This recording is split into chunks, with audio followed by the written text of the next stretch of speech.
Hello, everybody. Welcome to the show. We're still waiting. There's still somebody else that's going to be joining us. He's supposed to check in any time now. In the interim, you obviously see Mike the Cop, Law and Smoke, Regan Benson, and Black Label. So, since Mike, you're the newest one to this, why don't you go ahead and introduce yourself? Tell everybody whatever it is you're willing to say about yourself. Hey, I'm Mike. I'm a cop. I am not an actor. I make videos on the internet, and I've been a cop since 2009. And yes, that's real. And for those that love calling me a pig, I embrace it. It's actually my logo. So it's a pink pig. I'm okay with that. And I love you all, and I don't care if you hate me. It's okay. My whole job started out as a non-profit called Humanizing the Badge, and so for almost 3 years before Mike the Cop existed as a person on the internet, I did non-profit work in the law enforcement space. So that's where my heart's at. That's where my mission is making sure that people are both entertained while being engaged and sometimes educated. So that's me. Of course, we got the people always got to complain. They're saying that you're a little bit low on your mic, but on my mic, yeah, I got my volumes are all maxed here. So yeah, my physical volume is maxed. I don't know how to like I said, this is my son's computer, so I don't want to jack something up. I don't think it's the audio with you guys. I think it could be the OBS. You just need to push that up a little bit. it's up all the way. It's pinned. Okay. So, I mean, I cannot go any higher with the volume on the OBS. So, I apologize to anybody if it's a little too low for you. Real quick, in the chat, Patrick DeCambra says, pigs can do no wrong, just ask him. I'll ask myself, and I'll be the first to say in this whole entire conversation, if by pigs you mean cops, and can cops do wrong, the answer is absolutely yes, cops can do wrong. So I don't know why you would think that I think otherwise, especially if you've ever watched my content. I have criticized cops publicly. I've criticized policies and certain laws that I don't like publicly. So not sure where you're going with that, but you're wrong. So in your face. Yeah. I think that's just Patrick. I'm familiar with Patrick. He won't accept the fact if we do criticism. I don't know. I think he thinks it's fake. Yeah, I don't know how much more clear I can be that cops do make both mistakes and actually intentionally have hurt people now and in the past. So. Yeah, I do have to say to everybody before we get any more in depth in this, Mike does have to go at 9:30 Eastern time. He has prior engagement, so we're gonna try to hash out whatever we can while he's here. Hey, is my volume louder for you guys listening? My son came in and tweaked some things. I don't know. Volume is low for everyone except Brian. Good. Everything's pinned on my end. So. I don't know why, but I just checked my audio levels and it's peaking. It's good. Yeah, everybody sounds good to me. So I mean, everybody turn your volume up. I don't know what else to say. So, Regan, do you want to start? You got any questions you'd like to ask Mike? Well, let me just do a brief introduction again, since we don't know each other very well. So my name is Regan. I'm just Regan. I'm nobody, pseudonym behind YouTube or any other account, and I am not a cop apologist. I am very adamant that we empower people to hold all cops accountable, even those that are doing the right thing, so we continue to empower those cops doing the right thing. And I'm D-bag, that's your best bud there. I never... Douchebag? Yeah, he's blocked from my channel because pretty much all he does is vulgar things, and I'm just not going to entertain that. Well, while he's fixing that, Mike, how do you handle that? You just, do you block them? Do you get rid of those individuals that likes to create problems? Or I don't block people, man. Like, the only time that somebody ever gets blocked is if they're actually, saying something that's blatantly like if they're using a massive amount of racist language, like literally calling people things or something, I'll block them from the chat. I don't block people from my channel unless it's the only people that ever get blocked on my channel are people selling a product, like spamming for that's it. I don't block people on Instagram, Facebook, wherever else, unless it's that. That's about it. Otherwise, I just let people talk, because one of the biggest criticisms against police is that they want to shut people out. So I just let everybody go anyway. It doesn't matter to me. I don't mind letting people be fooled themselves. Do you ever worry about the community guidelines with YouTube? Ever trying to just, probably take your channel down because the chat guidelines are not being followed? I mean, I don't even really know what the chat guidelines are, so I haven't worried about it. Well, see, with what we do, I've never had YouTube give me an issue with it. I don't know. Me neither. I don't think anybody else has, but we tend to get a lot of those individuals who are very, very malicious when they start posting people's addresses, and they try to say, things about somebody's past or whatever it may be. But we tend to try to block that stuff out and then bring in the actual conversation. We don't care if we have good conversation. If you have a different opinion and this person has a different opinion, talk about it in the chat. We don't care. But the moment that they start saying, well, I know where you live, in this location, or they're getting ready to talk about your family and what kind of car you drive and what license number you have, that's where it kind of you get a little bit of a problem. Sure. That leads into the whole Leon Valley thing, because when somebody's saying something in the chat, somebody doxed a police chief's address inside this activist's channel page, and the activist himself got arrested for that, which was a violation of YouTube.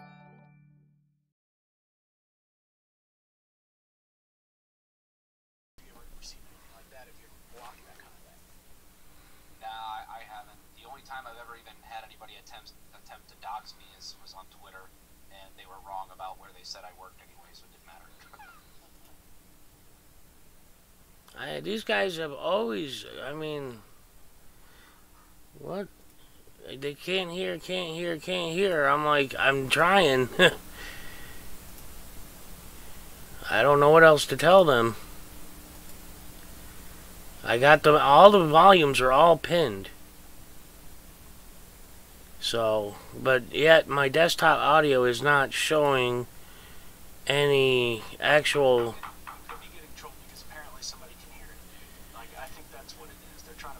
Well, no, some of the trustworthy people are also saying they can't hear. And now people are saying, I can't win. Now they're saying the stream's in, stream's out. Literally, I cannot win. I just put the volume on my phone up. I can hear it. I can hear it when I'm streaming YouTube on my phone, so I think we're okay.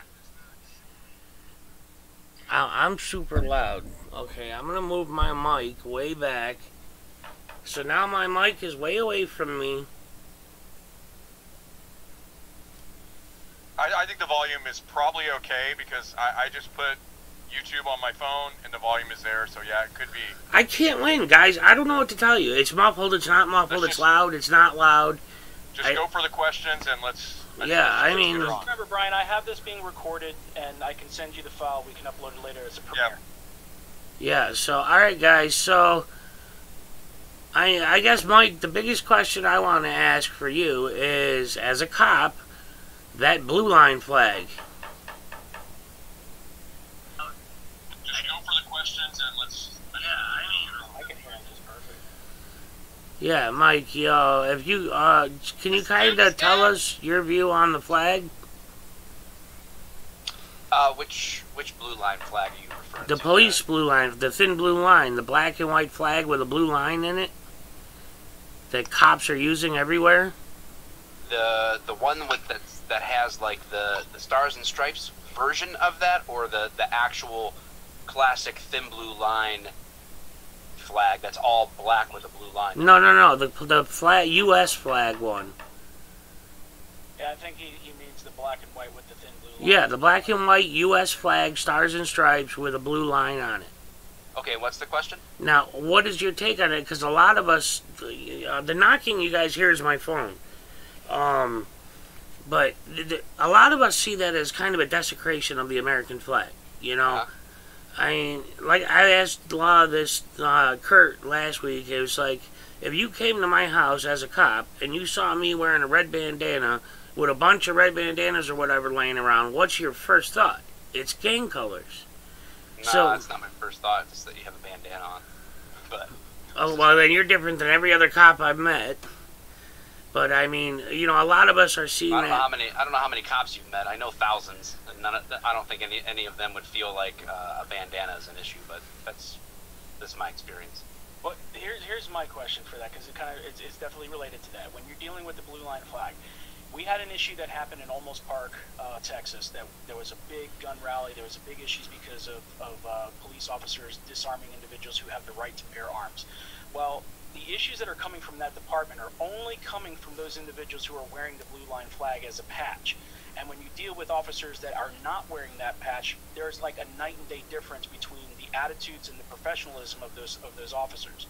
So I think what Brian's trying to say is that, you know, some people that are in this channel, or even citizens out there, when they look at that blue line, they think of only two things: thuggery, oppression, you know, as one, and then officers that are part of a club that will out you out if you try to do the right thing by let's say turning in a fellow officer for doing something that's completely illegal. So, you know, I think that's the question, is like, what do you think, like, is that what you think it is? And if it's not, what is it to you? Okay, so I think there's two separate issues in play with the questions that you guys have asked. First is, what's my take on the flag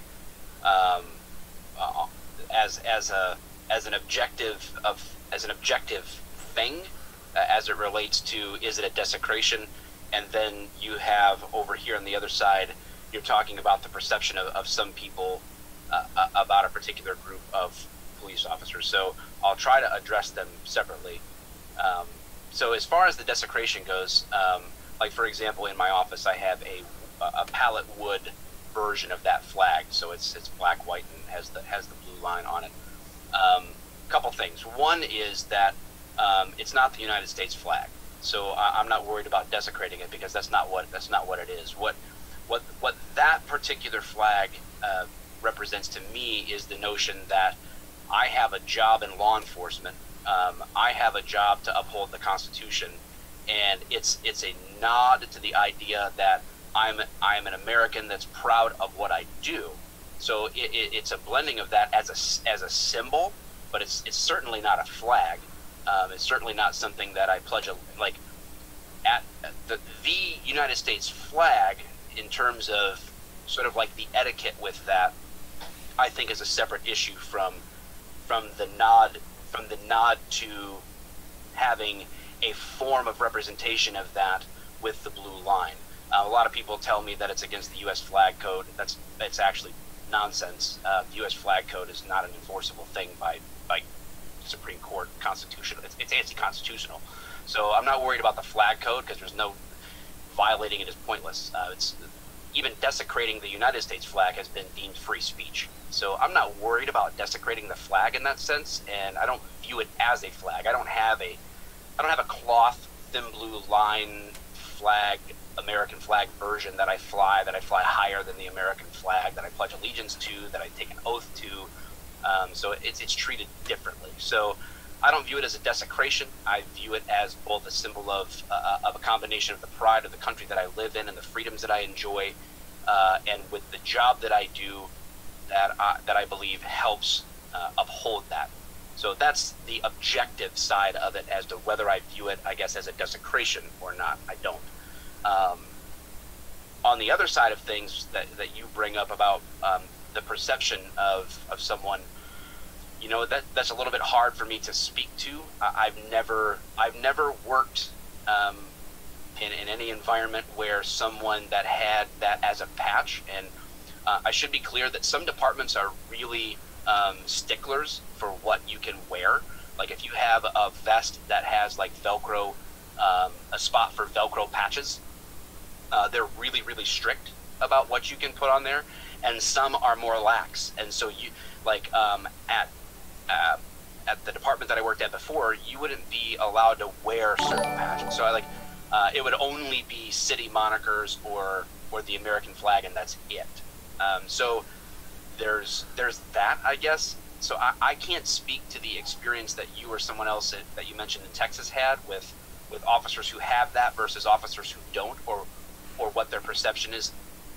Certainly, I wouldn't presume to speak for a group of people that say that they have a perception of officers. I think anytime you go categorically, where someone is saying all the officers who have this on are categorically this or that, I think probably is an intellectual escape from reality a little bit.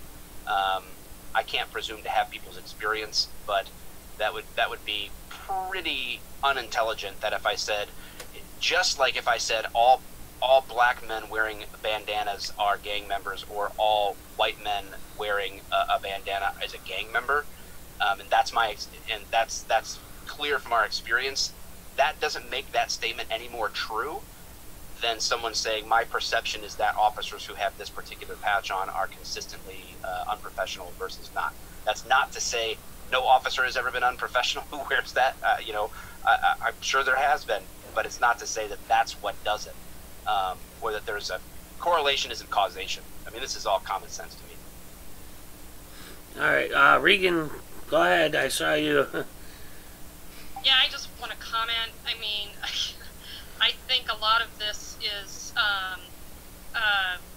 smoke and mirrors, because you know, Mike the cop, that your training tells you to look for symbolization, to distrust people. Okay. So what? Can you get specific? Yeah, a red bandana. A red bandana is very indicative of a gang symbol, and you guys know that, and you respond accordingly to that. So I just want to point out that I think the amount of training cops receive to distrust people accordingly. So serious question to kind of follow up on that. Did you go to a police academy, or have you sat through a significant number of hours at a police academy observing, or no? Do I need to be able to know? Well, you're making an assertion about what we're trained to do. So, what? I have been through a police academy, and I have also been a part-time instructor at a police academy. I've had ongoing hours for continuing education credits for police training. So, but yeah, you're making an assertion that was very, very specific, that police officers are trained to look for something. I, for example, have never ever once been trained to look at a red bandana as a gang symbol. But we have to go by what we see in the real world. Okay, and before we all go on, I think it's really important that if any one of us in the course of this conversation makes an assertion, that any one of us should be able to back up that claim or that assertion. So if Regan, you're saying that police, you're telling me something that you're saying as if you said smoke and mirrors, as if I'm concealing something. And if you're making an assertion about police training, I think my question is fair in that only one of us has perhaps had police training, unless you've audited a police academy and documented what they were trained to do, then your assertion is kind of coming out of either an assumption or ignorance or some particular experience. And I don't say ignorance in a demeaning way. I say it out of the technical definition of not knowing. But you're making an assertion about me that I'm casting smoke and that police are specifically trained to look for, in your example, red bandanas, but anything like that. Look, if you want to hear, you gotta use this one. Yeah, Brian, can I just jump in for a minute? go. Hey, Brian, so I think there's a couple issues here. One thing that I have a problem with is the assertion that a blue line flag is some sort of gang symbol. And that has been asserted numerous times. People talk about it in the chat. I would sure Mike obviously doesn't believe that. I don't believe that. I don't know any cops that look at it and say, oh, this is a gang symbol. We're acting like a gang because of this. So I think that that's that's kind of going a little too far. It's not a gang symbol. The reason why I think that they call it a gang sign or a gang symbol, and how it's like, think of it this way, Mike, okay, and also Professor Walker, that you have officers that are doing things that are illegal. We know that a lot of these individuals out there say there are bad apples in the police force, okay? I agree. But if they are bad apples in the police force, and there are a lot of good cops, okay, why is it that those good cops do not do anything that I've ever seen? I mean, if they do, they eventually end up getting outed out. They end up getting, your car got keyed, Mr. Walker. If you were to, say something negative or even try to out them, is like, that's what I think they're associating that blue line. I mean, to me, when I look at the blue line, I see divisional. There's black and white on both sides, and there's one color that's dividing the two. And, unless you're part of that blue, then, you're kind of outed out. But I understand the whole meaning behind it from back in the old days, where it's, you have the citizens and then you have the criminals, and, the only protection between the two is the security from the police force. I get it. But, as we see the numbers climb of innocent civilians that are dying each year, that it's higher than the lower amount of cops, that are dying each year as well, they kind of associate, what the fuck's going on? Well, and I also say that data isn't really accurate. We're not having an increased number of people dying at the hands of the police. That's factually not true. And we talked about this a little bit last time. You go back to 1970, the amount of people shot and killed by the police was many times what it is now. You look, New York City put out all their data. It's a full 10 to 20 times more what it was.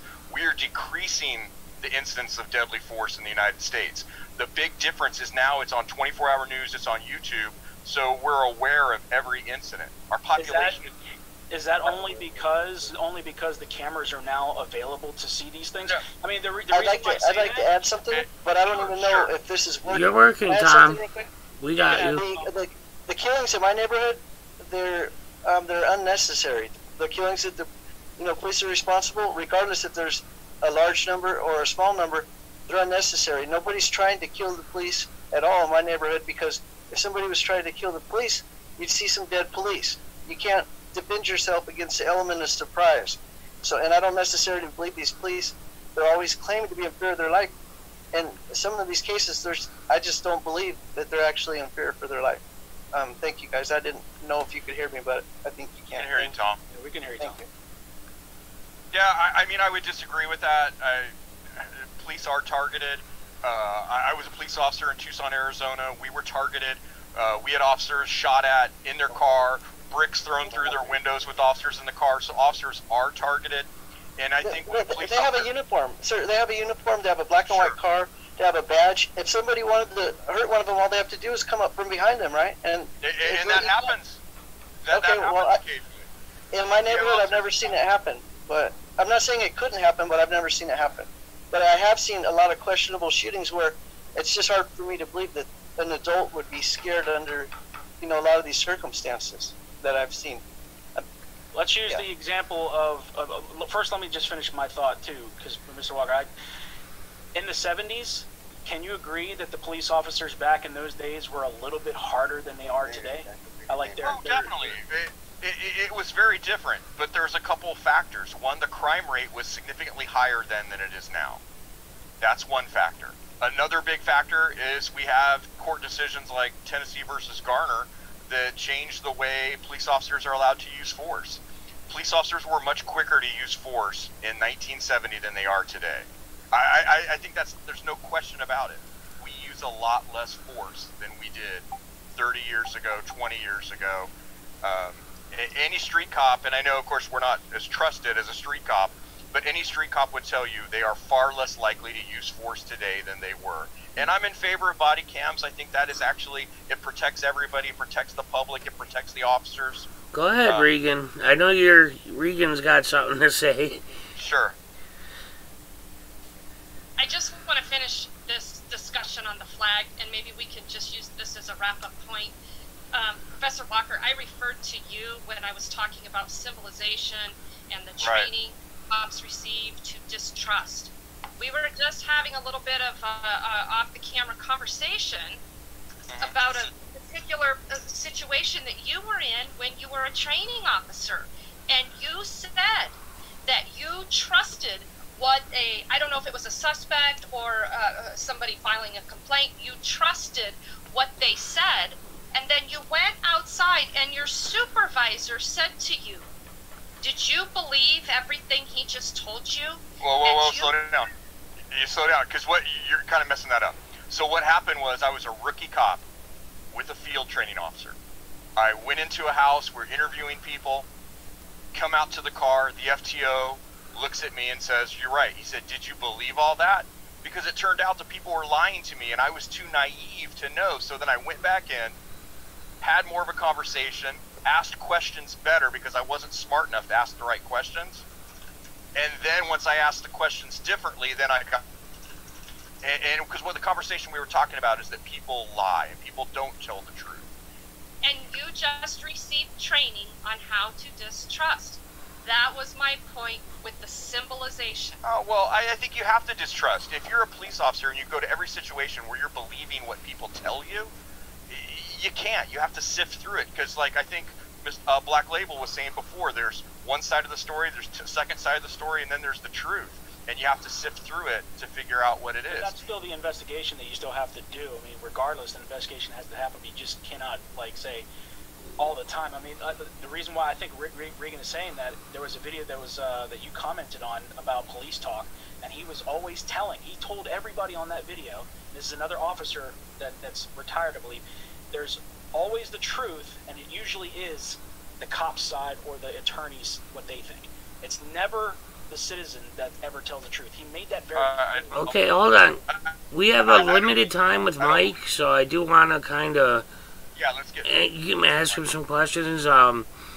Mike, a question was just posted in the comments regarding control over body cams and dash cams, and why are police allowed to turn them off? Well, it's going to depend on policy, I would suppose. That's a broad statement. Why are police allowed to turn them off? So I guess I've yet to see a video they couldn't. What's that? Look at Sergeant Wank. I've yet to see a video where they could not turn them off. Are you talking about like the physical ability to turn them off? Yes, and they actually click and turn the camera off. Oh, well, first of all, gosh, there's probably a lot of reasons. Some practical ones are cost. People don't understand, obviously, like property taxes pay for the police in their local municipalities, right? So when people demand certain things like body cams, then if there's going to be body cams, that inherently means that the money for that, server space, equipment, the maintenance of that, all of that becomes an expense. And some departments, like my former department that I have, even my current department that I work for, I only have audio and dash cam. I don't have a body cam. There's just not the money there to have them and maintain them. Some places got them on grants. Some places can put them on a limited number of. Oh, if you don't want me to answer the question, go ahead. Let Mike finish what he was saying, though. Hey, I just wanted to say, you bring up the financial cost too, operating in the maintenance of these body cams. But however that be the case, most of the times when incidents take place and those incidents are caught on body cam, those camera videos never surface to the public. And when they do surface to the public, it's really rare, and they're usually edited, and a lot of vital information is usually left out, where the police like to stack the facts on their side to build up the situation. It makes the police like they're always in the correct with what they do, and that the force that they used was appropriate.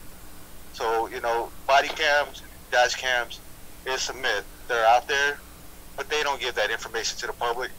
And then police, in general, we say that they're honest, and we want to believe that they're honest.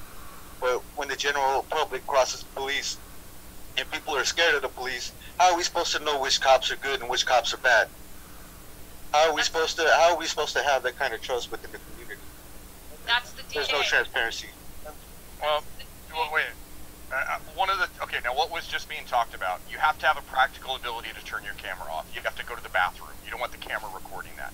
You need to be able to have lunch. You need to be able to have sometimes a private conversation. Now, it is inappropriate to be turning a camera on and off while you're interacting with someone in the public.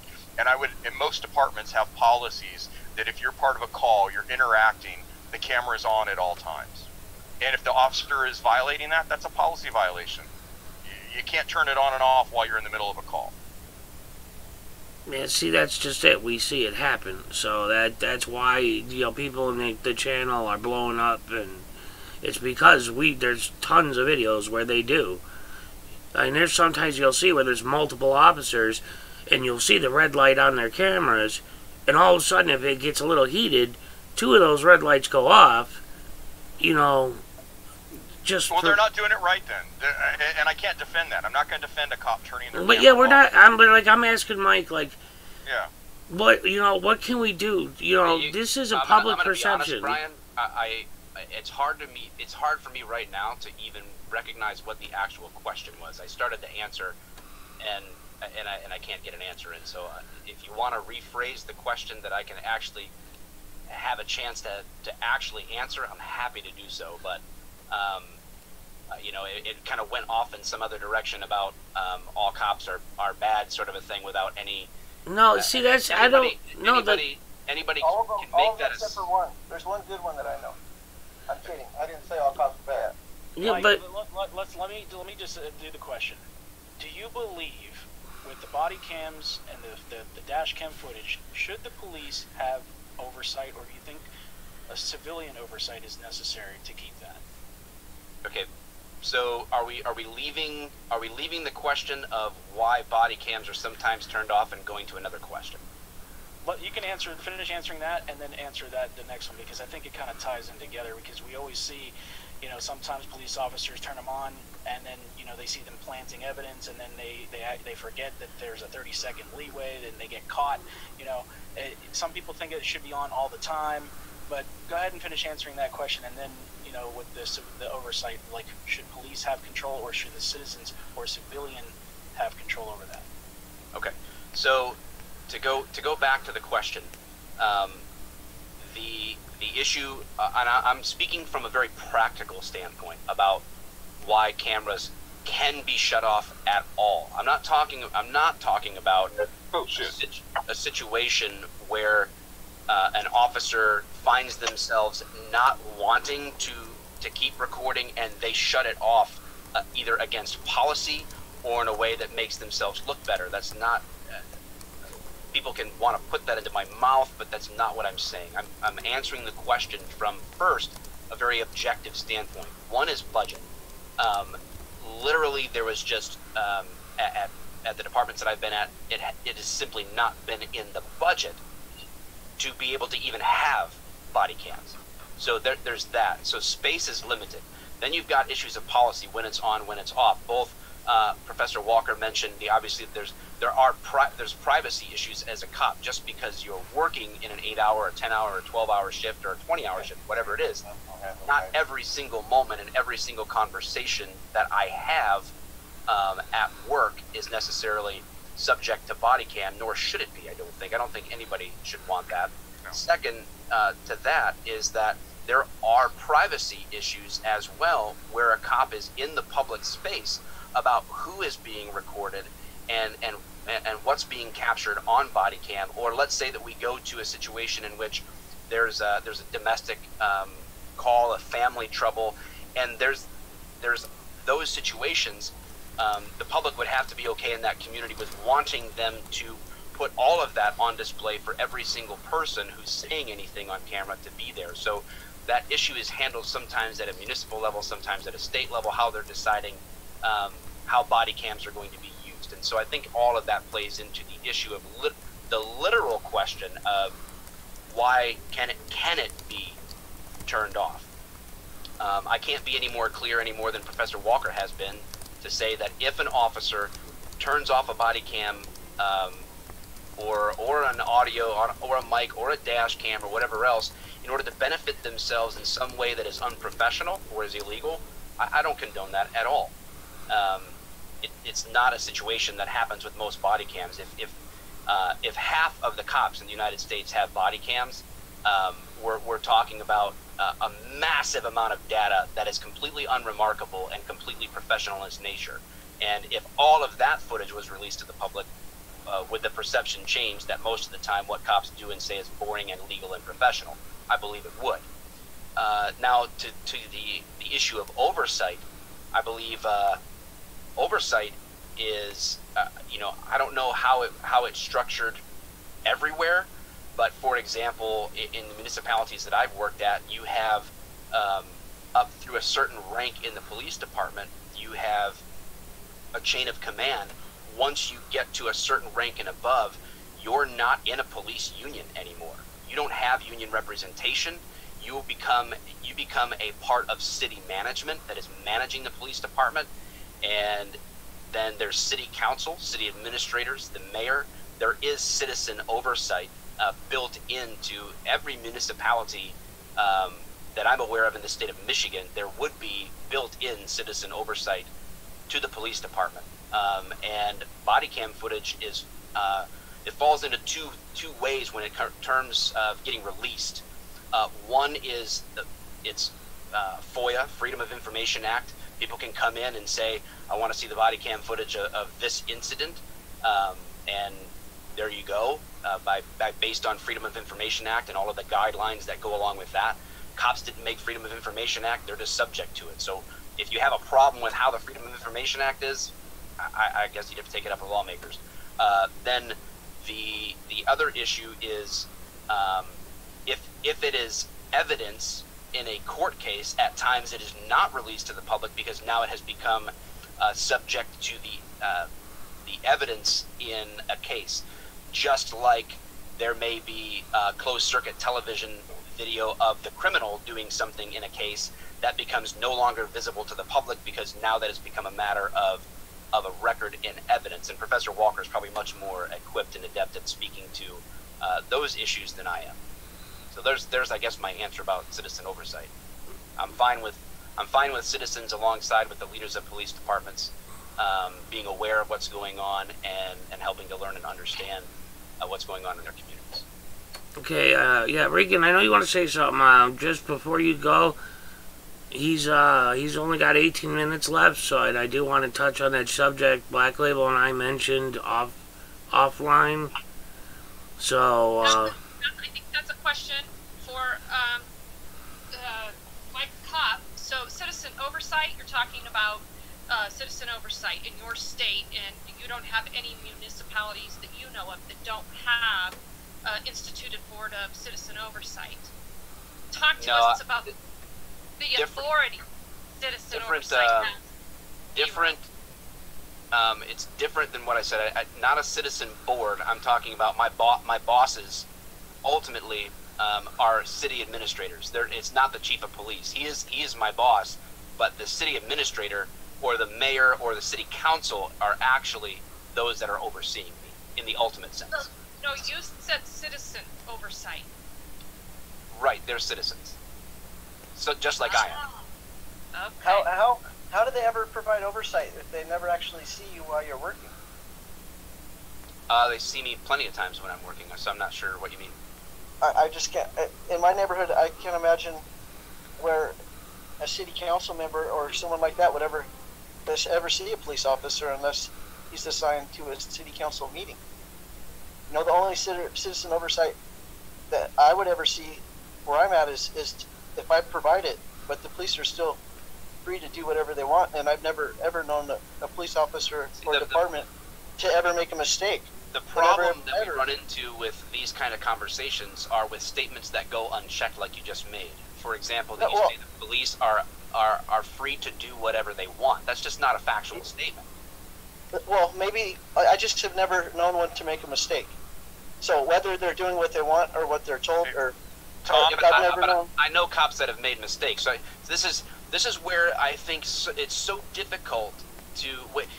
I truly believe this with all my heart, that a conversation, a dialogue, is simply not going to be productive unless statements that are made as assertions, as fact or assumptions are challenged with real world, actual, demonstrable information. So it's difficult when you say something like cops are free to do whatever they want, when the reality is they simply are not. By matter of fact. Let me just jump in for a minute, Tom, and I told you before we were on the air, I really like you a lot, and I really like the stuff you do. We're not free to do whatever we want, and there's a big difference from municipality to municipality, department to department. And so as far as civilian oversight goes, some departments do have civilian oversight panels, but one of the big flaws, which I saw in the chat, is that they don't have a lot of authority or a lot of teeth, and that's very true. They rarely have any authority. Maybe let me try to rephrase that. Okay. Sure. I'm sitting here and I'm alive and I'm not injured, so I'm not trying to say police are bad or that they all behave badly, but in the times where I feel like there are mistakes made, it's only me that feels that way. It's never the police officer or the department that ever acknowledges anything that's a mistake. But Tom, where I would disagree with that, to say it's not ever, is from my experience, and I think Mike's too. I can't speak for Mike, but I've seen many officers fired. I've seen officers go to jail, go to prison for their actions. Yeah. So they do have oversight. I'm not sure where, because I do have 14 minutes. If I could petition for making a statement that I think is, if I could say one thing that no matter where we're at when I have to hop off, I think matters, is that I really would encourage everyone involved in the dialogue, and I do try to hold myself to this as well, is don't be so narrow-minded that if you haven't seen it on YouTube or TV, it doesn't exist. And the inverse of that. Just because you have seen something doesn't also mean that it's universal. We can't live our lives with exceptions as rules. I just mentioned in the chat to someone, for example, people always say there's no accountability. I hear this is an example of a broad statement. There's no accountability for cops.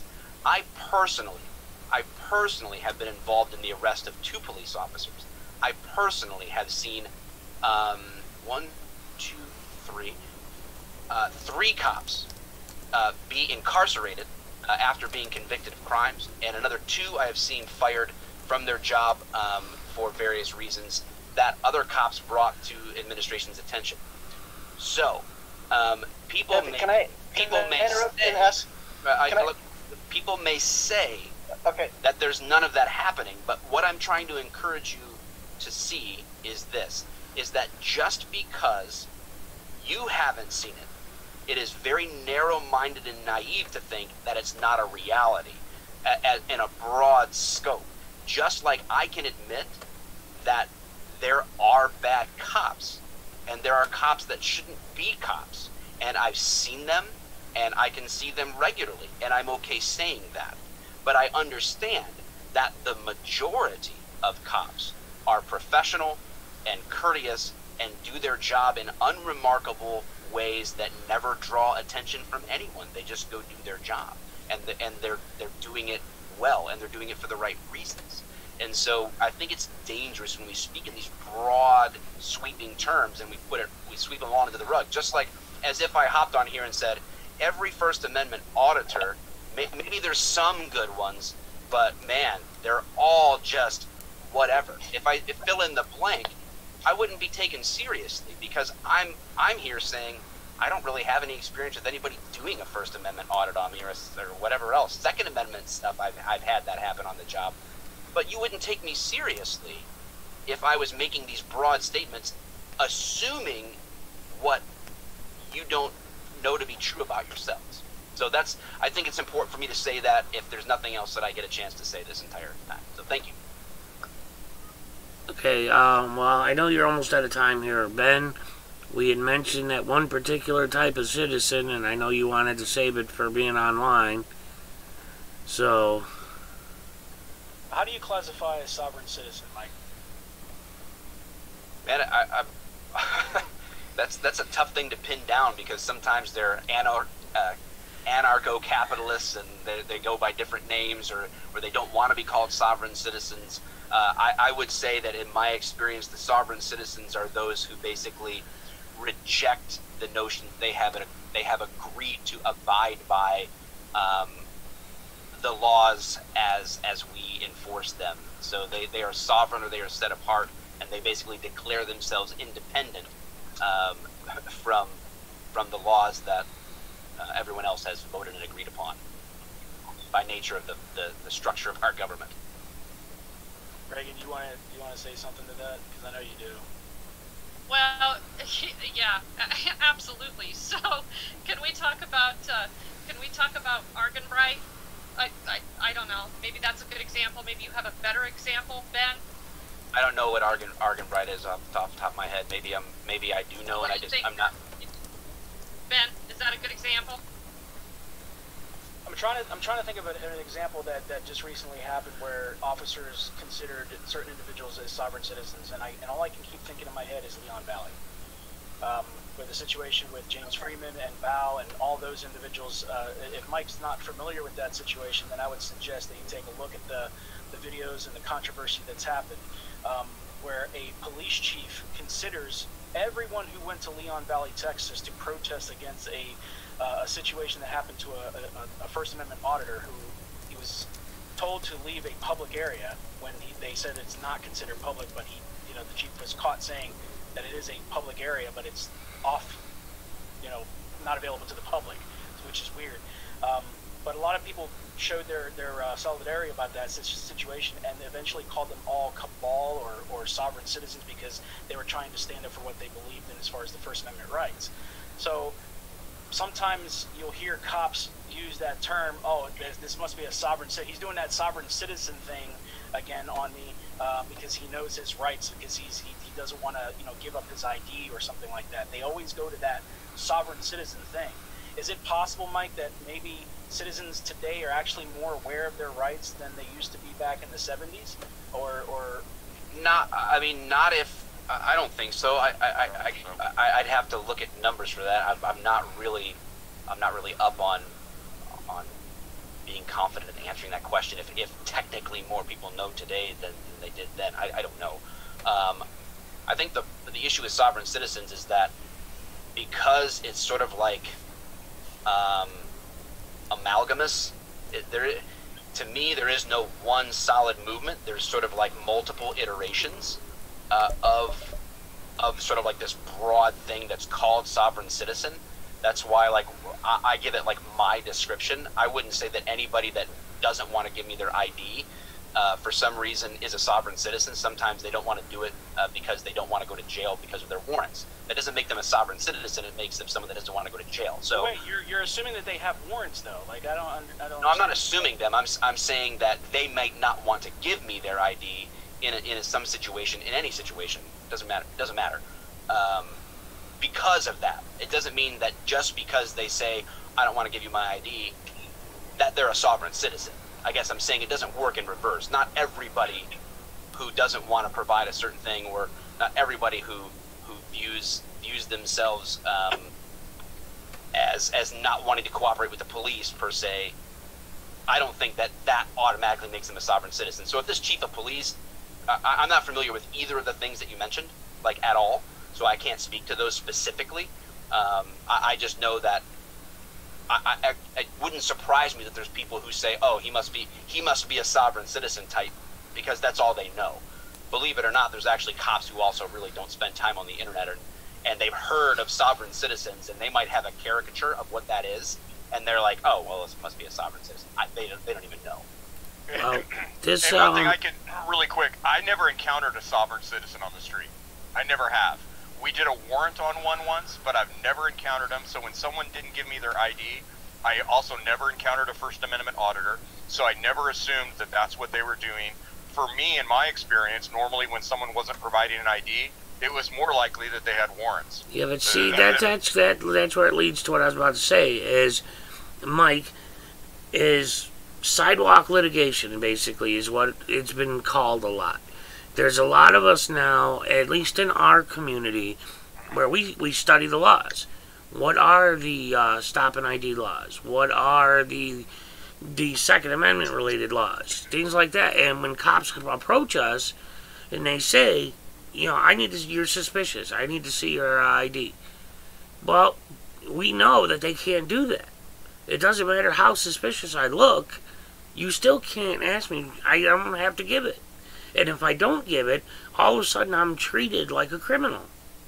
So what is your take on the sidewalk litigation, sovereign or not, the sidewalk litigation? In our experience, cops never listen to us when we say, you're wrong, the law says this. In our experience, the cops will say, I'm right, do what I tell you to do. So, your take on that?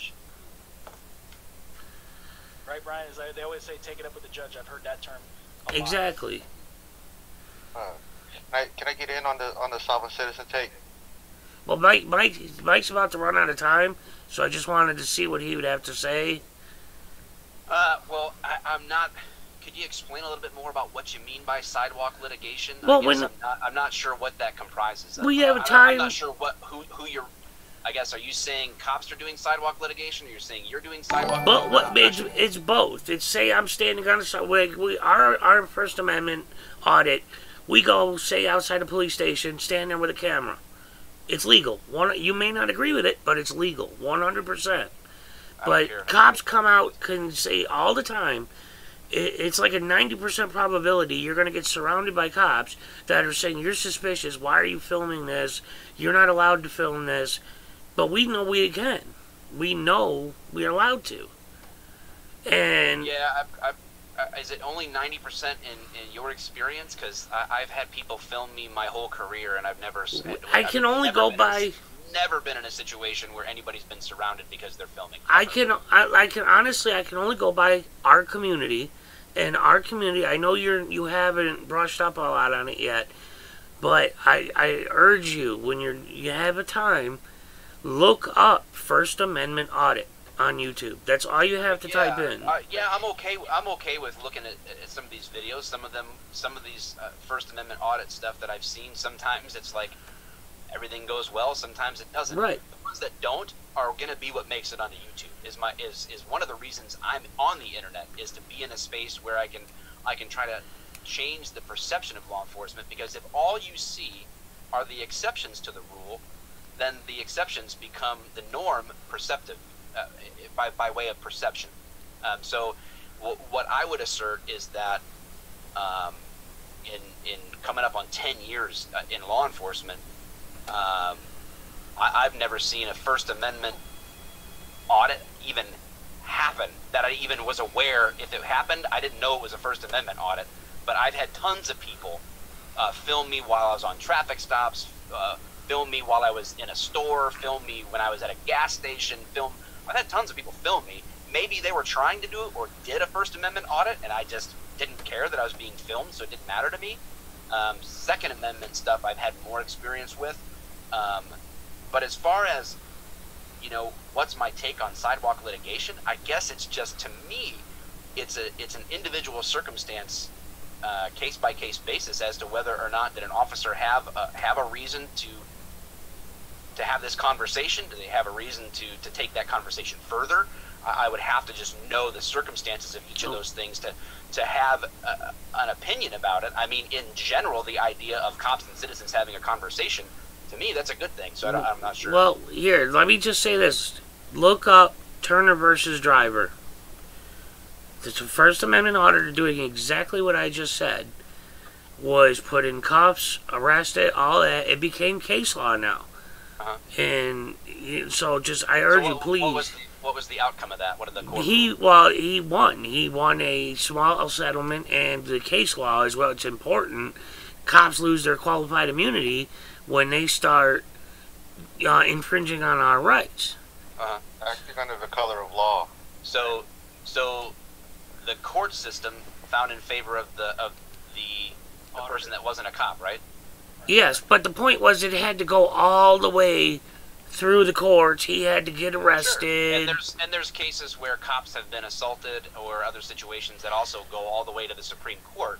and it's found in the favor of the police officer. That's why I think that's why the system is in place. So to me, yeah, if that cop did something wrong and it took it all the way to the Supreme Court to say like, yeah, he was wrong, and there's restitution that needs to be made on some way to this person that was wrong, I say 2 thumbs up to the process at least, you know. And that cop would have been dealt with, I hope. If really quick real-world situation, so that way we can talk about the litigation before you leave, Mike.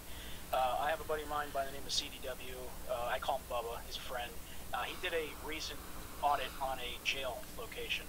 It's in Colorado. It's like 20-some degrees. He's wearing a heavy coat, gloves, and a, what do they call it, a baklava or something where it covers his face because it's cold. Well, he's doing balaclava. There you go. Thank you. He's doing a First Amendment audit. They go inside the building. He's filming the public areas. It's completely open to the public. No contact for a good 30 minutes. As soon as he leaves, to say it's a pass, like they respected his rights, next thing you know, there's officers surrounding him in all locations, from right, left, front, AR-15s coming out. And they said it's because he looks suspicious and they want his identification. He says he's not doing anything illegal, but he wants his identification. So what ends up happening, long story short, is they push him down to the ground. They get his ID out of his wallet without permission. They get that information, and that's what we're talking about, sidewalk litigation. They cannot do that merely on, and I hate to say this, Professor Walker, because we talked about mere suspicion, but mere suspicion alone is not enough to justify asking for identification if somebody is legal. Black label. Can I get an opportunity Sure. to just say this? It seems to be the norm within the training of the police department to believe that what they're actually doing is appropriate when it's actually in a violation of the person's civil rights. So Okay, this goes to the police officers' training, being led to believe that they can actually do this. I would pose the same question to you that I did to Regan earlier. Now, I'm curious, did you attend a police academy, or have you audited a police academy and sat through the training? You know what? I would love to get in there and have that opportunity to videotape them and have a great conversation. But so you haven't, though. I haven't had that opportunity. Okay, so this is what like I have to like, at least say you're saying that it's okay to do so. You're asserting that we're trained that that's okay to do when I'm there's nothing else I can do other than tell you we're not trained to do anything contrary to the law. So it's to have that is it's no more easy for me to convince you of that. Like somebody says like, hey, this wall is blue, and I'm like, no, it's actually red, and you're like, well, no, it's blue, and I'm like, okay, well, have a nice day, because it's red. And there's like it's hard to have that conversation, but like to make the assertion that we're trained a certain way when only one of us has the experience to say what training is, it makes it difficult to have the conversation, because you're making an assertion based out of maybe some type of observation in your context, but that doesn't make it objectively true. And I'm making a plea for actual logic to be inserted in the conversation. I think you guys, let me say something. Sure, Tom. I think the issue, it's like I agree with what he said, that the rare exception is what you see on the internet. But when one of these bad things happens to you, you can't focus on all the other times. The only thing you're going to see is the fact that there's no remedy for what happened to you. Well, hey, Tom and Ricky, well, unfortunately, you guys are disagreeing with each other, because one of you gave an example of where someone's rights were violated, the First Amendment rights, and ultimately the officer is punitively damaged in some way because of a decision of the Supreme Court. The other one of you says there's no accountability. Both of you can't be right. I'll let you guys argue amongst yourselves as to what you. We know that there's no perfect answer. We get that. We know that not all of the outcomes are that way. But our point is, it should never have had to reach the courts in the first place. And I would say to that as my final word, I agree. In a perfect world, no rights would ever be trampled on. No officer would ever abuse their authority. No officer would ever be unprofessional. In that same perfect world, no officer would ever be assaulted, no officer would ever be disrespected, no officer would ever be killed, no officer would ever be lied to. But we're not dealing with a perfect world. And so I readily admit, again, even though there's people in the chat that say I'm just lying, I don't know how I can lie any better while I'm saying out of my mouth that there are bad cops. There have been bad cops. There are currently bad cops. There will be bad cops tomorrow. There will be bad cops in 10 years. As long as there's cops, there's going to be bad ones because cops are people. And as long as we have any system, there's going to be inherently flawed people in any system. And so the argument out of imperfection falls short on me as much as it would be if I was, again, if I was to have this dialogue with you and question everything you do just because I had a bad experience with someone who was a First Amendment auditor, which I haven't because, like I said, I never had that engagement in a negative way. So if I had a negative engagement with a First Amendment auditor and then suddenly projected that experience as a normative, objective rule of First Amendment auditors, you would find that to be laughable, and rightly so, because it's illogical. And so my plea to you is to apply logic to the situation in reverse. Guys, I appreciate the time. I'm 5 minutes over, and I do have another meeting that I had planned. I let Brian know that ahead of time. I apologize, and gotta go. I appreciate you guys very much for the time that you gave me and for even thinking of inviting me on. I appreciate it. Well, thanks for stopping. Hopefully, maybe again sometime. So, okay. On that when note, somebody has an issue, with the police, it festers because they never ever have a solution. When the police officer, if something happens to him, they solve the problem immediately. The person that did it goes straight to jail. Rick, you're hitting your microphone. You're bearded. I'm covering my microphone. Yeah, but you're. Brian, you have control of the mic, so you can mute individuals since you're the. Yeah. So the person who's the victim of police, he's never going to get over it, and that's why he classifies them as all the same. And I'm not speaking on my own behalf because I get along with hundreds of cops, and I can't think of one that I have an issue with. Rick, you're taking over the chat. You're activating your mic. Oh, my mic shouldn't be activated. That's what I'm saying. on the screen, Ricky, there's on the bottom left corner, there's a microphone. Touch it, and it'll turn your sound off. I think they're both maybe on the same iPad, though, right? Oh, no, they're different. No, we're not actually. Mike never answered the question, and which I'm sad to say. And number two, when he said that there are always going to be bad cops, well, there are. If that's the case, there's going to be good cops. So where are the good cops doing anything to those bad cops? It's always going to be that eternal struggle. It's kind of good and evil, But it's really sad that I didn't get that answer that I was hoping for about suspicion on why we need to identify ourselves. It's a shame. He was able to count. He could count the times. Rick, you're just taking over the chat again. You need to turn that off or something. I'm gonna just leave. I'll holler at you guys. Yeah. He could count on one hand. He could count on one hand the times when there was a bad police officer that was arrested or needed discipline. He probably can't count the civilians on one hand. No, and you know what though, Tom? One thing I would say is that where Mike is a cop, I don't know what city he's in, but it's nowhere as big as like Los Angeles. Yeah. And one thing I'm gonna acknowledge is that we have, I think, and a lot of everyone else is in other parts of the country, but I think we have, our problem is a little worse where we're at. And I didn't get a chance to say this, but California, we have some real flaws in how internal affairs information is released to the public, because you were talking about body cam footage not always being released in the correct way. Some departments, some parts of the country release it very unredacted. Arizona, where I was a police officer, your internal affairs files are subject to Freedom of Information Act requests. You can look at a police officer's discipline record. Here in California, because of the Peace Officers Bill of Rights, a lot of that is sealed. So when like an LA sheriff or an LAPD officer gets in trouble, we don't really know. We don't really know the outcome. The police department doesn't release that. And I'm sure, Tom, I don't know if you've ever had, internal affairs complaints where you don't really know what happened, right? You just kind of know it was sustained or not sustained, but you're not. Correct me if I'm wrong, Tom. But you're not actually told what the discipline is, and that's a real flaw.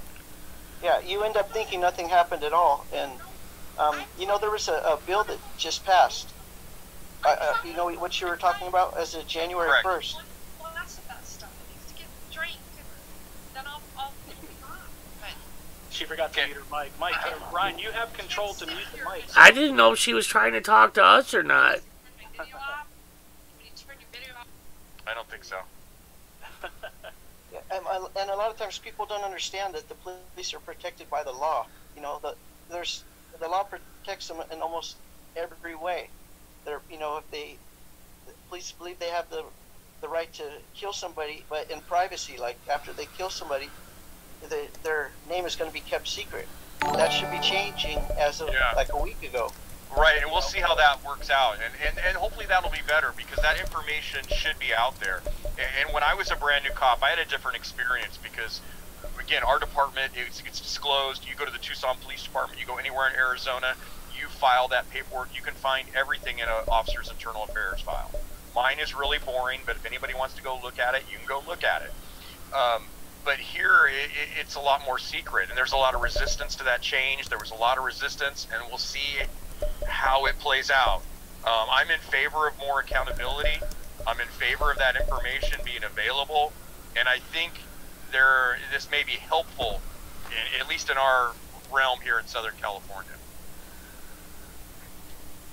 And also, I would invite Tom and Ricky, if you guys, I'm at East Los Angeles College, if you ever want to come by, we can always talk about how police officers are trained.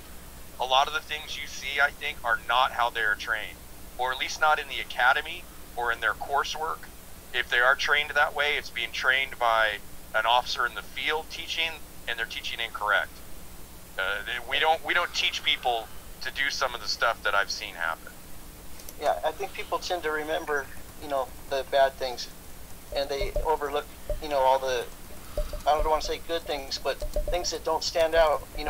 We tend to just overlook them, and only remember the bad things. So. Well, I only remember my bad experiences, and I had a very bad experience with the LA sheriffs when I was a 17-year-old.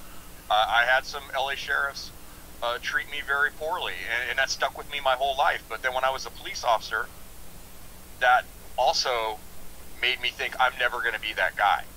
And I think that's the way it should be. Go ahead, Regan. Oh yeah, speak, Regan. I don't want to step over you. She's muted. No, I just, I have a lot of thoughts on cops controlling the messaging. Just like that whole piece with Mike the cop making the comment about citizen oversight when he was trying to redirect that into a city council discussion and not true civilian citizen oversight, because we have citizen oversight boards here in Denver, and they are powerless. Absolutely powerless. And, I agree. Yeah, and so, I want to ask you, Professor Walker, were you part... I gotta assume the answer is Sure. no. There's no union in Arizona, correct? No union? Oh, we had a union. We had unions, but they're pretty ineffective compared to, like, say, here in California. Here in California, the police unions are much stronger.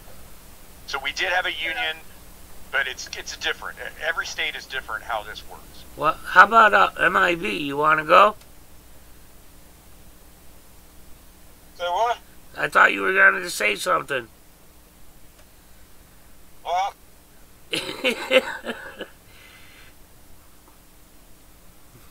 He muted, so I guess not. I saw his little box light up, so... I don't know. I feel that there's unanswered questions by Mike. He's using a lot of the verbal judo to kind of to divert, I guess, change our thought process or whatnot. But I don't know. I think he's not answering the questions that we want to ask. He didn't answer the question I wanted specifically, especially to your question, Brian. Maybe if we can get him again and specifically talk about those predefined questions that we can ask him. Because I also wanted to ask him about Eric Brandt too. Like, what does he think about the justice system as a police officer arresting him for a sidewalk chop versus a man who rapes a woman and gets the same exact time? Well, what I would recommend that if you want to get better answers, I would recommend it's not a panel. That it's maybe just Brian and Black Label, just the two of you, maybe asking questions. I think that might be better, where then you can narrow what you want to ask and keep it and have them, written out exactly what you want to ask. Maybe that would be helpful, and not all of us talking. I also didn't have any idea until just before we were going live that he had to go at 9:30. So I was not aware of this. Beforehand, I thought we would have a whole lot more time to speak with him. So, I mean, that said, I do agree. I think an hour is a lot of time for someone like him to give up. Just to defend him a little bit. Why didn't he tell Brian that when Brian... I thought he did, didn't he, beforehand? He only told me just before we started to set up for sound check and all that. That's what I'm talking about. The guy comes in, boom, boom, boom, boom, boom, boom, boom, gotta go. Yeah, we've been talking about this for days, and... Yeah, I don't know. I think that's a little unfair, because I think, he gave a block of time, and panels like this should be at least 2 hours with an individual. Well, 2 hours is a lot, because even for me to spend much more time past this is a little bit of a, I'm going to start hearing the knock on the door pretty soon. You wouldn't say that before him. But I mean, he was aware of this for a while. It wasn't like this was spur of the moment, hey, let's go live. I told him these usually last 2 or 3 hours. We discuss it. There'll be 5 or 6 people, and we'll just talk. And I wasn't expecting... I'm sorry, but I got deflection. That's what I got. Complete and utter deflection. Well, I'm here. If you want to ask me anything, I won't deflect. So, you guys, go I'll ahead. As straight as I can. Ask him whatever... Tom Zebra, if you got any questions for him? Regan, Ben, MIB, anybody? Yeah, the question I have is for that gentleman that you commented on his YouTube page, the Real Talk Police or Police Talk, whatever it is. Yeah. I guess he's trying to mimic or take your platform as far as doing the smoking of the cigars and the pipes and stuff like that to try to talk about police issues. How do you feel about that individual telling a story like that without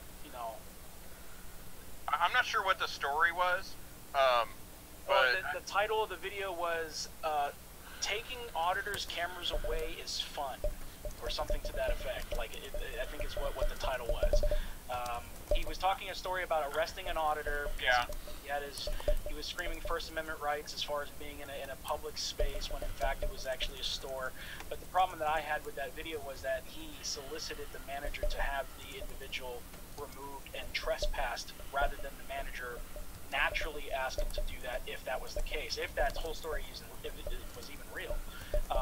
But there was a lot of things about what he said that really pissed off many people in the community because some of the things he said, like, if he didn't listen to me, I would whisper nice somethings in his ears to make sure that he complies. Shit like that. The wrist, grabbing him by the wrist, putting his hand behind his back, and as long as he tenses up, that's a charge, And most people do tense up when their wrist gets put behind their back because it's another person touching them. So that's an automatic charge. So it's like that whole story just seemed very rehearsed or scripted. And I just want to know if you saw the whole thing. And, no, I didn't. I wouldn't agree with, at least from the way you're representing it, because I think if someone tenses up, that's not a charge. That's not resisting. Because people do tense up frequently. To make it resisting, they have to do more. It'd be more active resistance. That's fairly passive resistance. And at least for my jurisdiction, and then also here in the state of California, that's not going to be a resisting arrest. Well, you have to take a look at the whole video, because I could have sworn I saw you comment in there or something to that effect. Oh, I probably did. I probably didn't watch the whole thing, though, let's be honest. Sometimes we go to YouTube videos and you just comment, hey, how's it going? Well, I ended up getting a phone call from James Furman saying that we need to FOIA request that incident to see exactly what happened, if it was even true.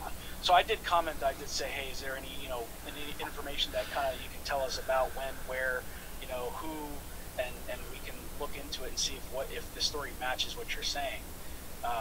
It just seemed really odd for him to say all those things without, you know, without backing that up, without some kind of video or some evidence or something like that. You know? Yeah, there's probably none of that exists. So I don't mean who knows when it was, how long ago this was. Yeah, Big Nick asked the professor, do you believe in civilian oversight panels that they should have firing powers? For civilian oversight to have firing powers, probably not. And the reason why is I think that what would happen in that situation without having the police administration doing the terminating, is you'd end up getting a lot of those terminations overruled by civil service. I don't want the firing to be political. The firing needs to be on the basis of what the actual cause is. And I think there's a misconception that police administrators are covering for officers. I've never seen that happen. I've seen the contrary, where if something gets to police administration, the police administration, they want to try to terminate you. They want to discipline you. But I do believe civilian oversight needs more authority than it does, but I wouldn't give them the authority to fire. Can we call civil service what it is? It's the union. Call it the union. Well, but it's not. It's usually put into state law. It's not even just the union. It's state law civil service that all civil servants have. I work at a college. If I want to terminate not a police officer, but if I needed to try to terminate an employee of the college, well, that's going to take years. And that's not an exaggeration. It will take years of documentation. What's that? You're talking about police unions, Regan, like the FOP for whatever, you know, chapter. Yeah, it's all former cops. Absolutely. Yeah, but it's not. It's not really accurate to say it's just the union. It's actually usually built into the civil service laws of that state, the rules of that county, where the police officers are treated the same for firing purposes as somebody who's a clerk at the DMV.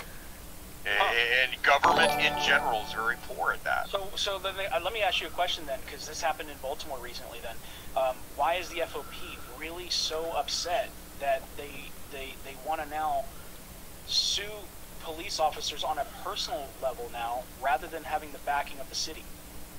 I think the reason behind that is they're afraid of frivolous lawsuits against officers, because we do actually have a lot of frivolous lawsuits where, whether it's the sovereign citizens or other people that make lawsuits that have no basis.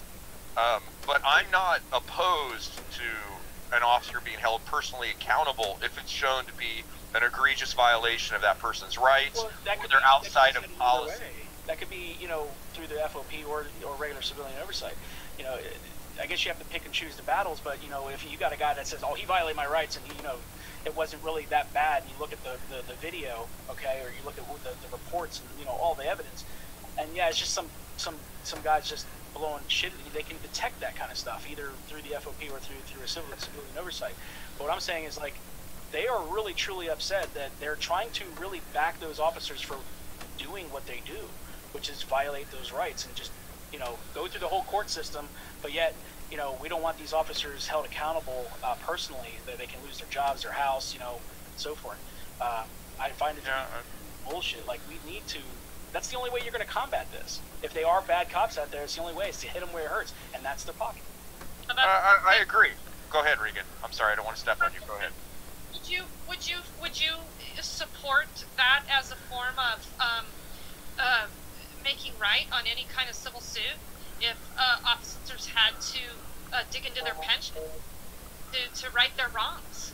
I think an officer should be held accountable and accountable financially if it is a deliberate violation, and that would be where I would draw the line. If an officer is deliberately violating someone's rights, and it can be shown in court, and I don't know how you structure the law on that.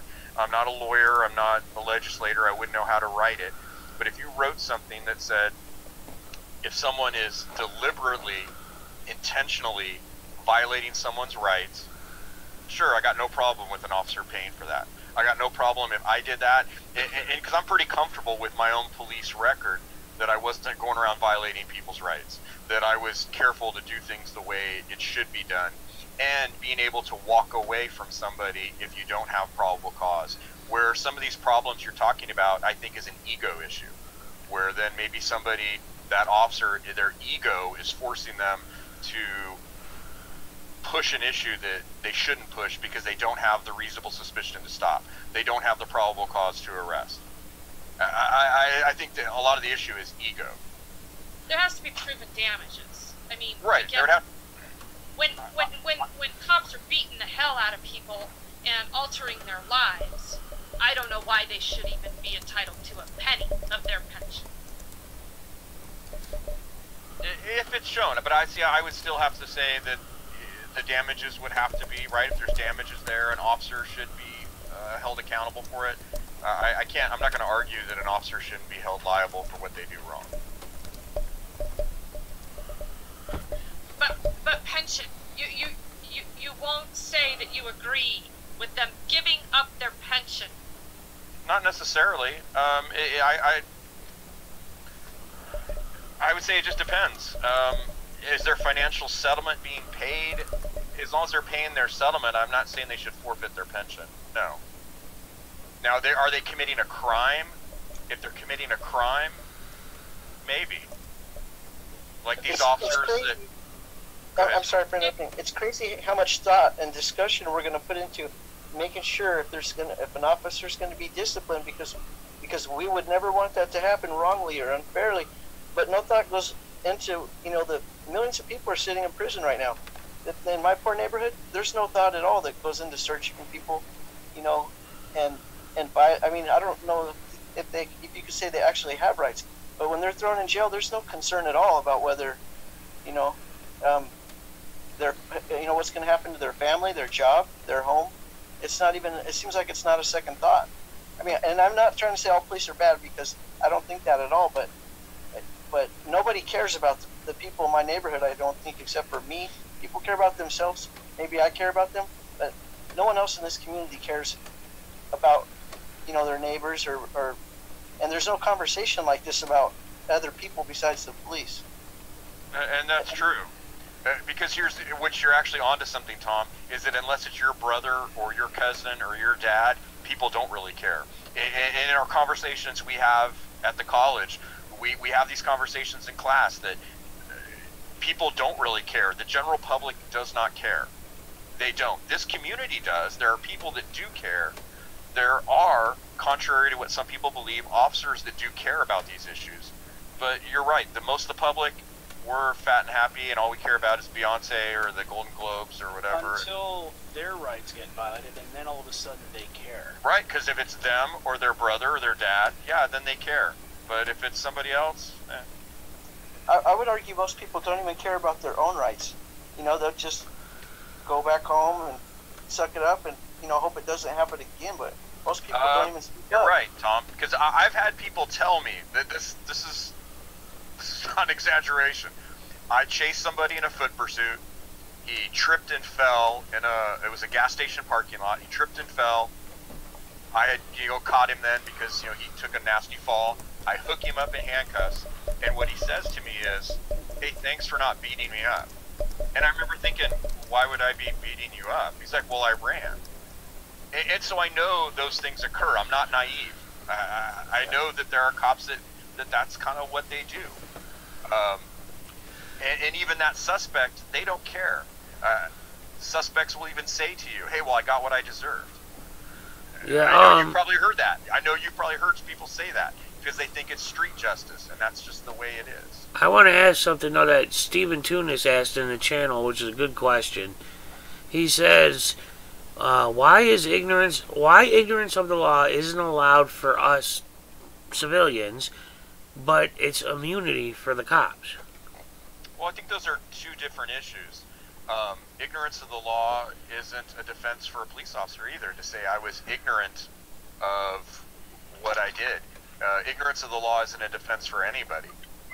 So the immunity issue, I already agree there shouldn't be a blanket immunity. That shouldn't exist. You should be held accountable for what you did. I agree agree with that. I Yeah. agree that but like let's use the situation like with Police State New Jersey as a perfect example. He was doing an audit. He was going to certain areas of the parking lot where there was a sign that says you can't go any further after this point. He recognizes that. He goes back up to the front. You know, he continues his audit. An officer comes out of the front and says, "Hey, buddy, how's it going?" And he's like, "Fine. What are you doing?" "Filming. I need to see your ID."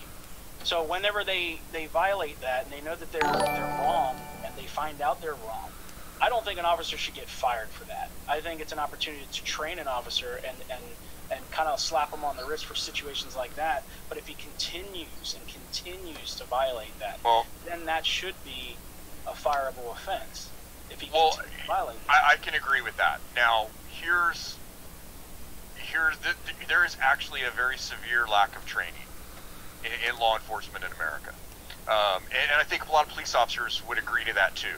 There's plenty of police officers that are very well educated. They know exactly what to do. They understand search and seizure. They understand Bill of Rights. But then there are a bunch of officers sometimes that don't. And we see it in these videos. I've watched some of your videos, and I see where an officer clearly doesn't understand. And so we have a real lack of training. And hopefully that is something good that can come out of this type of thing eventually. But we never see like the FOP come out and say, "Hey, you know, that's right. You know, they did something wrong here." You never will. You never will. I got him to say something that was obviously the truth. I mean, I'm not saying you never lied to me. I'm just saying that you finally did say that what we all been wanting to hear, that the FOP will never admit truth.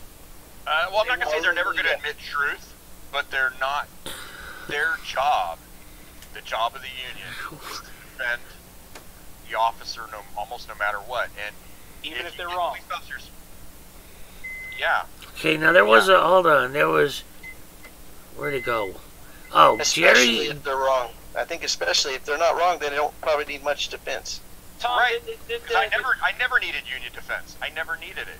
So the officer that you made the big stink about a couple years ago, the one that was very famous for saying "see ya, bitch," you remember that? Walker. Did he have FOP backing through his whole trial? I don't even know what the situation is with the sheriffs, but you know he wasn't sitting on the defense. He was with the prosecutor, so he's not being questioned. You know, it was Poetic who was being questioned, even though he did nothing wrong. Okay, Jerry Acklin asked, why is it the cops always have to go and bother the passengers of a car? You know, I wonder that myself. Yeah, that way they don't have to pull over 4 cars. They could pull over 1 car, and there's 4 people. I mean, right? They could. I'm not saying it's right or wrong, but yeah, and if you have a car full of people, yeah, you're going to identify and try to talk to all those people in the car. I don't think there's anything wrong with that. I'm with Regan. Why? I don't get it. I mean, you pull over a guy for speeding. You know, if I'm trying to make arrests. Well, wait a minute. If I pull over someone for speeding, I don't have a legitimate reason to ask for identification for anyone else in the car unless they have a violation as well, like not wearing their seatbelt. Other than that, I can't ID all the people in the car on a traffic stop. Now, if somebody's being arrested, if they're being taken out of the car, felony stop type of situation, yes. But if I'm just saying, hey, I pulled someone over for a traffic violation and I'm IDing people in the car, that's a voluntary. The officer cannot demand ID for passengers that haven't violated the law. Yeah, but they don't make you feel that way. It's not like the cop says, hey, look, you don't have to show me your ID, but can I ID you? They come up and they say, I need to see your ID. Yeah, and that's not correct. They're not supposed to do that. Use the example of Andre Rocks down in Florida, the Killer Bees rapper that came onto my show recently, say 4 months ago, where he was pulled over because his father was driving the vehicle, and they wanted to let him know that his tag was bent under, okay, because of the fact that they were hauling a motorcycle, and eventually they asked everyone to identify themselves. And the reason why is what Andre believes is because the color of his skin. He's a black man, he's a rapper, and you know, why should they identify everybody inside of a vehicle if it's just to say, hey, your license plate's not showing? Yeah, they don't have the ability to do so. And let's say they did find something, that would be something to challenge in court at an evidentiary hearing. That what was the cause for IDing those people? One more reason to go to court. I mean, that's just... Yeah, but I mean, that's really the recourse we have in the United States, is we have to go to court. Well, and then when you go to court, on those cases, if it's a clear evidentiary violation, and there's documentation, if you can show what happened, you can win that case. Yeah, Big Nick's got a good question. That's a very difficult uphill battle. What you're saying. I know it is. I know it is. Even if you're right and you have all the documentation, it's still very difficult battle. You guys, I want to tell you thank you for having me. I'd love to speak with all of you again. Unfortunately, I have to go. So. Hey, Tom. Guys. Tom. Yes. I wanted to talk to you about some stuff. Is it okay if Ben passes me your number? Well, sure. Yeah. Any of you. Yeah. And Tom, if you would please get in touch with me, because I would like to talk to you offline sometime. Okay. I have a channel here on YouTube. I would appreciate that. You send me an email. I'd love to come meet with you and maybe have some food and talk. That sounds good. Okay. That sounds good. Thanks, Tom. You guys have a good night. Right, okay. bye. Okay, now, Kurt, the question for you is, Big Nick was asking this, and it's a good question, on federal property, such as post offices, things like that, we know they're federal property, you cross that line, who's the ultimate authority there? Is it the postal police, or is it LAPD? I mean, LA, for example. It's going to be the feds, and honestly, I have little to no experience with that, so I can't say much about it. I've never ever had to go on federal property and do any sort of enforcement, so I honestly don't really know much about that. My assumption would be that the ultimate authority would be the Postal Service and the postal police, postal inspectors, not local law enforcement. One moment, Man in Black, he's got to go, but he wants to say something to Ben real quick. Can y'all hear me? Yep. Alright, and this is entirely off the subject, but I've enjoyed listening to it for what I did catch, but I guess as all y'all know that I plan on, and probably for the most part have stopped auditing, and you know the reason why, so I don't have to go into that, and I'm not going to beat a dead horse. But I wanted to thank Black Label, because I did hear him do I can't remember if it was a live feed or a video that he recorded, but and he was the only one that I know of that actually got online and actually kind of spoke up for the reason why I left, or I'm going to stop auditing. I'm not saying that there wasn't others, but he was the only one that I ever saw. That I did see. And I wanted to know that I did appreciate that. I would have to say that I do believe that there is some good that can come out of auditing. I know there's a lot of work to do with it. And there's a lot of things that can be improved upon. But I would absolutely love to see some kind of standard set in it, to where it's just not anything goes. And I know that everybody has a right to their free speech, and I've never denied that, and I'm not going to deny it. You know, if you want to get together and 100 people, and you want to stand on a street corner somewhere and get a permit to hold a demonstration and say every nasty racist thing in the world that you can think of, that's your right to do so. But to say something.